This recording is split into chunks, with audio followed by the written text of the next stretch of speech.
When Bieber's on the mound, you should be in the ball game. He should give you length, and most times you're winning at the end of the night. And this start might be a little bit different than what we've seen Bieber in the past, because in the back of your mind as a starter going into tonight, the things that you're reinforced with are you've got two fresh arms from AAA in Tim Herron and Daniel Norris. So with that, you know you can go to your regular attack. You know you can go back against this lineup. Probably learned a few things from Touki Toussaint last night. It's a very pitchable lineup when you're ahead in the count. They'll take their aggressiveness and allow it to be a strength for Bieber tonight. As long as he's got the cut fastball working to both sides of the plate, I think he'll be in great shape.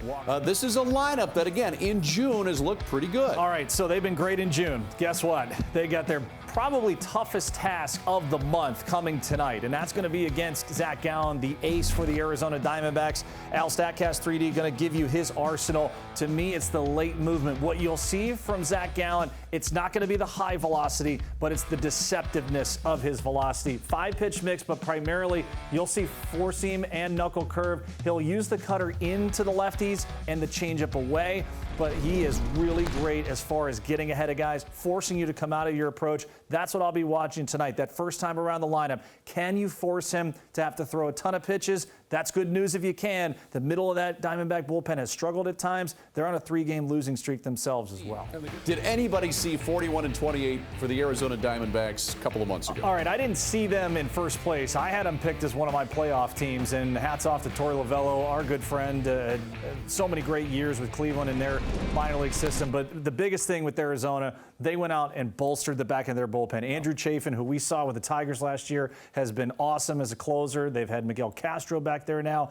Offensively, they're as dynamic and as aggressive as they have been in a long time. He's Jensen, I'm Al. So we've also thought of other surprises this year in Major League Baseball. Again, for me, I think the Diamondbacks are the biggest surprise. But another surprise would have to be the Tampa Bay Rays, how many games they've won. Now, I don't think it's as big as the Diamondbacks because this is a pretty good ball club. It pitches very well.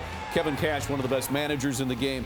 But 50 wins, that's the surprise. Not only that, Al, but the power. We're not used to the Rays just bludgeoning people with the long ball. They're second in on base, runs, homers. They're first in OPS. And oh, by the way, their rotation's pretty good too. First in rotation ERA, best strikeout per 9 percentage, and the lowest hit per 9 and homer per 9 allowed. That's why they're the first team to 50 wins in the big leagues. And winning 18 straight to start the season. Now that's a pretty big surprise. That'll do it. Yep, that'll help. Texas Rangers, here's another surprise. Oh, yeah.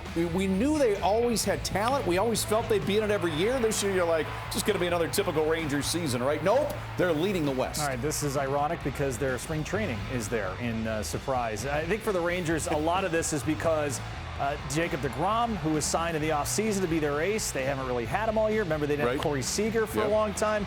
Well, all they've done is lead Major League Baseball in run differential at plus 143. That offense, as good as it comes right now in Big League Baseball. Definitely a surprise. Yes. Still think the Diamondbacks a bigger surprise. Now, the National League Central is upside down. Yes. I think everybody thought the Pirates would be in last place. The Reds might be around last place, too. The Cardinals would probably be on top, and the Cubs would be right there. Instead, we have the exact opposite. You have America's team, apparently, self-dubbed America's team with Captain America, Jonathan India, and the Reds just a game back.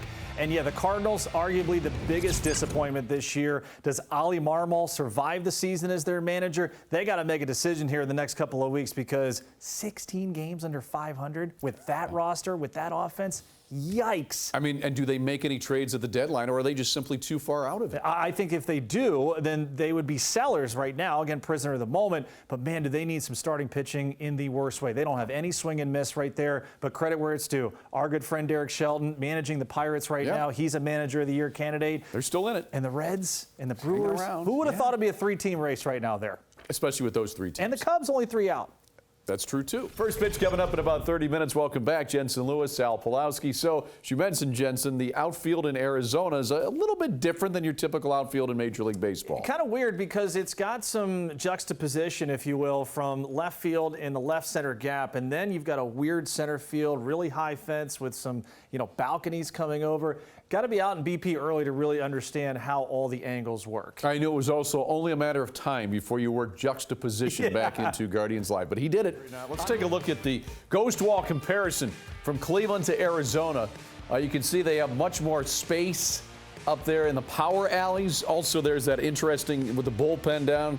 I don't know if we want to use juxtaposition, don't know if it fits, but I like the word. Let's go ahead and use it. Yeah. And then you take a look over here on the right side. Quite simply, there's a lot more room here in Arizona than there is in Cleveland. More obtuse angles there when they you get are in the obtuse. gaps. Yes. I would never say you're obtuse, by the way, but the angles are obtuse. Glad you did not do that. Are they acute in any way? Yeah, they're right by the bullpens, Okay. kind of right in the little nook there, if you will. But I'm with Miles on a couple of things, and I'm glad he kind of mentioned the surface too, because when you play indoors, and depending on where you are in some of these ballparks, fly balls that could be in between when they actually hit have that chance to kind of hop over you. Right. The Metrodome was that way too. I mean, if you did not get back, that thing was extra bases without question. Never realized how, because I was in the Metrodome. Yep. You remember that? You played. I was there. I'll tell you what, I never realized how small that was until I got there. It always felt so much bigger. Yep. And you got there, and everything felt small. I had to feel like you were playing in a bandbox. And then we always talk about Tampa, where you got all the different rings and how hard it is to pick out the ball with the ceiling. I mean, it's a big deal when you go out there. So glad that Miles and those outfielders